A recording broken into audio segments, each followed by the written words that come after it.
جو عشق نبی کے جلووں کو سینوں میں بسایا کرتے ہیں، جو عشق نبی کے جلووں کو سینوں میں بسایا کرتے ہیں۔ اب سمجھ میں آئیے آپ کو کوئی کلام یاد آ رہا ہے؟ اس طرز پہ کوئی آج کل جو پڑھا جاتا ہے بہت لب پر نعت پاک کا نغمہ، یہ طرز ہم نے بہت پہلے پڑھی ملی۔ جی ہاں، جو عشق نبی کے جلووں کو سینوں میں بسایا کرتے ہیں، جو عشق نبی کے جلووں کو سینوں میں بسایا کرتے ہیں، اللہ کی رحمت کے بادل ان لوگوں پہ سایہ کرتے ہیں، اللہ کی رحمت کے بادل ان لوگوں پہ سایہ کرتے ہیں، جو عشق نبی کے جلووں کو سینوں میں بسایا کرتے ہیں۔ جب اپنے غلاموں کی آقا تقدیر جگایا کرتے ہیں، جب اپنے غلاموں کی آقا تقدیر جگایا کرتے ہیں، جب اپنے غلاموں کی آقا تقدیر جگایا کرتے ہیں، جنت کی سند دینے کے لیے روزے پہ بلایا کرتے ہیں، جنت کی سند دینے کے لیے روزے پہ بلایا کرتے ہیں، گرداب بالا میں پھنس کے کوئی طیبہ کی طرف جب تک تاغا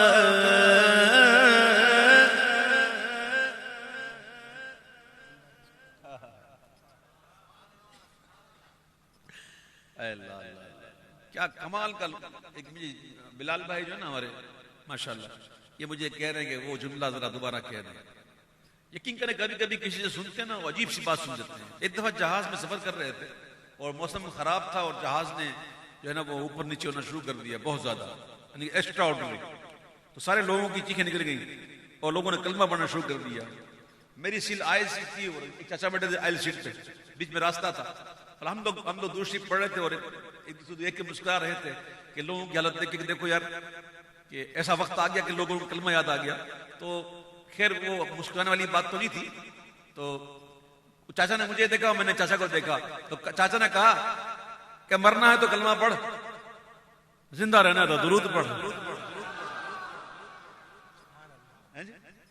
مرنا ہے تو کلمہ پڑھ اور زندہ رہنا ہے تو درود پڑھ۔ اللہ اکبر، کبھی کبھی کوئی بات کر جاتا ہے بڑی مزہ دیتی ہے وہ بات، واقعی زندہ رہنا ہے تو درود پڑھ۔ گرداب بالا میں پھنس کے کوئی طیبہ کی طرف جب تک تاغا، سلطان مدینہ خود آ کر کشتی کو تیرایا کرتے گئے، سلطان مدینہ خود آ کر کشتی کو تیرایا کرتے ہیں۔ حزب البحر پڑھتے ہیں، کبھی پڑھنے والے پڑھتے ہیں نا حزب البحر شریف، وہ کب لکھی گئی، کس نے لکھائی، کس کے کہنے پہ لکھی گئی، کون آ کر کہہ رہا تھا کہ یہ پڑھ؟ سرکار مدینہ خود آ کر کشتی کو تیرایا کرتے گئے، جو عشق نبی کے جلووں کو سینوں میں بسایا کرتے ہیں۔ اور شعر یاد ہے کسی کو؟ ہائے ہائے مخلوق کی بگڑی بنتی ہے، خالق کو بھی پیارا جاتا ہے۔ حج کے دن تھے، حج کے، میرے آقا نے زندگی بھر ایک حج فرض فرمایا، حج قران فرمایا۔ عرفات کا میدان تھا، حضور رو رو کے دعائیں کرنے تھے اور اللہ سے مانگ رہے تھے اللہ میرے امت پر کرم فرما اور میری امت سے راضی ہو جا اور ان کی بخشش کر دے، اپنے حق معاف کر دے، جو حج کرے اس پر یہ کرم ہو جائے کہ اس کے ایسا کرم کر دے جو حج کر لے نا تو عرفات میں آئے نا تو تیرے سارے حق معاف ہو جائیں اور تیرے بندوں کے حق بھی معاف ہو جائیں۔ تو اللہ تعالیٰ نے عرفات کے میدان میں پہلی دعا اس کو اجابت بخشی، تو حضور پھر وہاں سے مزدلفہ تشریف لے گئے اور وہاں پھر حضور رو رو کے دعائیں کر رہے ہیں، یہاں تک کہ حضور نے یہ دعا جب مانگی تو حضور روتے روتے مسکرانے لگے، روتے روتے مسکرانے لگے۔ حضور کے صحابہ نے عرض کی حضور پہلے آپ گریا فرما رہے تھے، اب آپ ہنس رہے ہیں مسکرا رہے ہیں، بات کیا ہے؟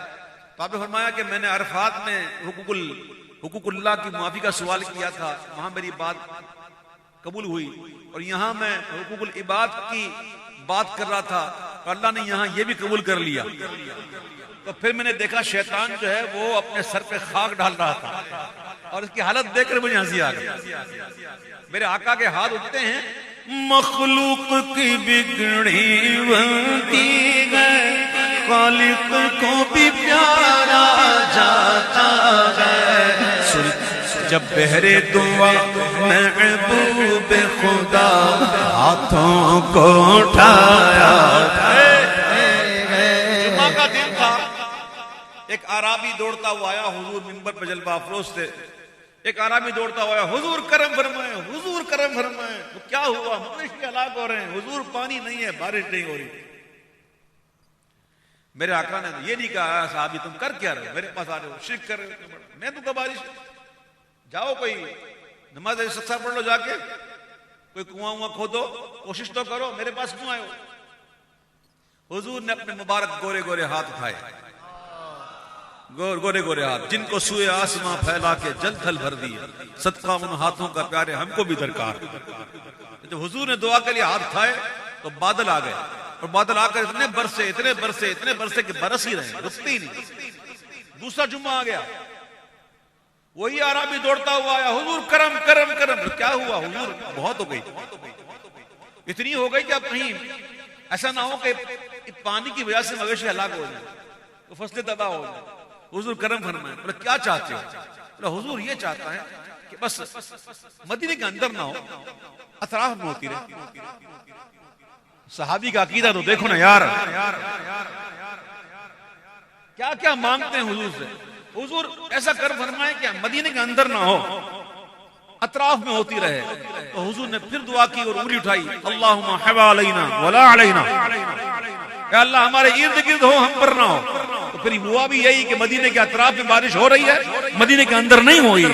مخلوق کی بگڑی بنتی ہے، خالق کو بھی پیارا جاتا ہے، سلطان مدینہ بغیر دعا، جب بہر دعا محبوب خدا ہاتھوں کو اٹھایا کرتے ہیں، محبوب خدا جب بہر دعا ہاتھوں کو اٹھایا۔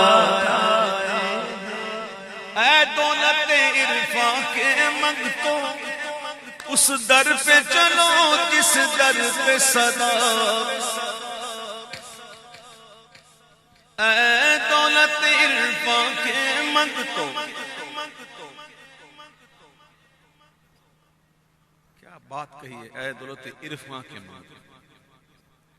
اصل منگتے تو یہی ہے، باقی حضور کو اگر پتہ جا کے کچھ مانگ لے تو حضور دے دیتے، منع نہیں کرتے۔ روپیہ پیسہ مانگو دے دیتے، منع نہیں کرتے۔ کھانا مانگو دے دیتے، منع نہیں کرتے۔ لیکن مانگنے والوں میں فرق ہوتا ہے نا، ایک کھانا مانگتا ہے، ایک پانی مانگتا ہے، ایک دولت مانگتا ہے، ایک شہرت مانگتا ہے، اور ایک ہوتا ہے جو عرفان کی ضرورت مانگتا ہے۔ تو شاعر کہتے ہیں، اے دولت عرفان کے منگتو، اس در پہ چلو جس در پہ صدا، دن رات خزانے رحمت کے سرکار لٹایا کرتے ہیں، دن رات خزانے رحمت کے سرکار لٹایا کرتے ہیں۔ ہے شغل ہم شام و سحر اور ناز سکندر قسمت پر. اب اور ناز نہ کرے تو کس پہ کریں؟ اس پر ناز نہ کرے تو کس پہ کریں؟ دیکھ لو الحمدللہ روز کا معمول ہے. کئی لوگوں کو دیکھتا ہوں روز محفل میں ہوتے، نصیب والے ہیں، اللہ کا کرم ہے شغل ہمارا شام و سحر اور ناز سکندر قسمت پر کہ محفل میں رسول اکرم کی ہم نعت سنایا کرتے ہیں. محفل میں رسول